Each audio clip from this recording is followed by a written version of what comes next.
AICC నాయకత్వంతో Telangana నేతలు భేటీ అయ్యారు. ఈ సమావేశంలో పార్టీ ప్రభుత్వానికి సంబంధించిన కీలక అంశాలపై చర్చించినట్టు పీసీసీ చీఫ్ మహేష్ గౌడ్ తెలిపారు. రాష్ట్రంలో ఇటీవల జరిగిన అన్ని ఎన్నికల ఫలితాలపై హైకమాండ్ పూర్తి సంతృప్తిగా ఉందని చెప్పారు. తెలంగాణలో 80% ప్రజలు కాంగ్రెస్ తోనే ఉన్నారని, అందుకే జూబ్లీహిల్స్ బైపోల్, పంచాయతీ, మున్సిపల్ ఎన్నికల్లో గెలిచామని ఖర్గే అన్నట్టు మహేష్ గౌడ్ తెలిపారు. కోమటిరెడ్డి రాజగోపాల్ రెడ్డి వ్యవహారం కూడా చర్చకు వచ్చిందన్న మహేష్ గౌడ్ రాజగోపాల్ రెడ్డిని పిలిచి మాట్లాడతామని చెప్పినట్టు తెలిపారు.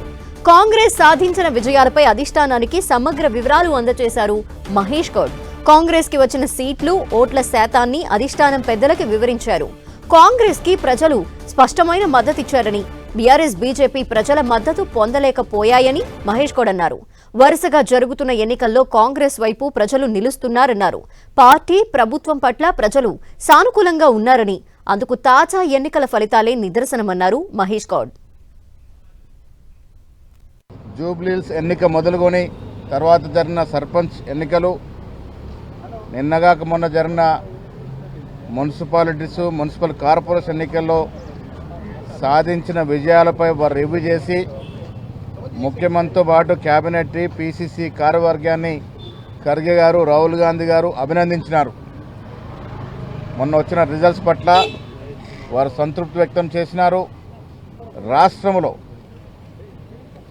దాదాపు 80% ప్రజలు కాంగ్రెస్ పార్టీ ఇస్తున్నటువంటి అభివృద్ధి, సంక్షేమం పట్ల, సంక్షేమాన్ని రుచికరంగా ఆస్వాదిస్తున్నారు. కాబట్టే మున్సిపల్ ఎన్నికల్లో జరిగినటువంటి రిజల్ట్స్ ఏవైతున్నాయో దానికి ప్రతిబింబం పడుతుందనేటువంటి మాట కూడా ఖర్గే గారు చెప్పడం జరిగింది.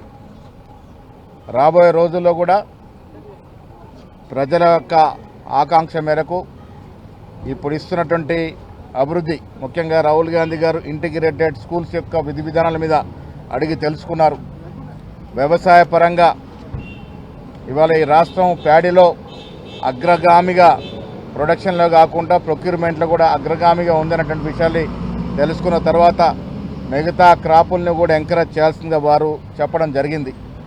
రాష్ట్రంలో రాజకీయంగా, ప్రభుత్వ పరంగా, పార్టీ పరంగా జరుగుతున్నటువంటి అన్ని అంశాల మీద వారు కూలంకషంగా చర్చ చేశారు. భవిష్యత్తులో తీసుకోవాల్సినటువంటి చర్యల గురించి కూడా వారు సూచనలు చేశారు. ఇది ఒక ఆహ్లాదకరమైనటువంటి వాతావరణంలో మంచి మీటింగ్ జరిగింది. మంత్రులందరూ కూడా వారి వారి అభిప్రాయాలు చెప్పగలిగినారు. అందరు అభిప్రాయాలు విన్నారు. తర్వాత రాహుల్ గాంధీ గారు, ఖర్గే గారు మాకు దిశ నిర్దేశం చేసినారు. రాజగోపాల్ రెడ్డి గారి అంశం కూడా చర్చకు వచ్చింది. వాడు త్వరలో వారిని పిలిచి మాట్లాడతాం. మార్చి మొదటి వారంలో నామినేటెడ్ పదవులు, మిగిలిన పీసీసీ కార్యవర్గ సభ్యులు, కార్యదర్శులు, జిల్లా కమిటీలు, బ్లాక్ కమిటీలు, బూత్ కమిటీలన్నీ కూడా మార్చ్ 15 వరకు కంప్లీట్ చేసే ప్రయత్నం చేస్తా ఉన్నాం. రాజ్యసభ విషయంలో కూడా చర్చకు వచ్చింది. 2-3 రోజుల్లో మళ్ళీ ముఖ్యమంత్రి గారిని, పీసీసీ అధ్యక్షుడు పిలిచి మాట్లాడతామని చెప్పడం జరిగింది.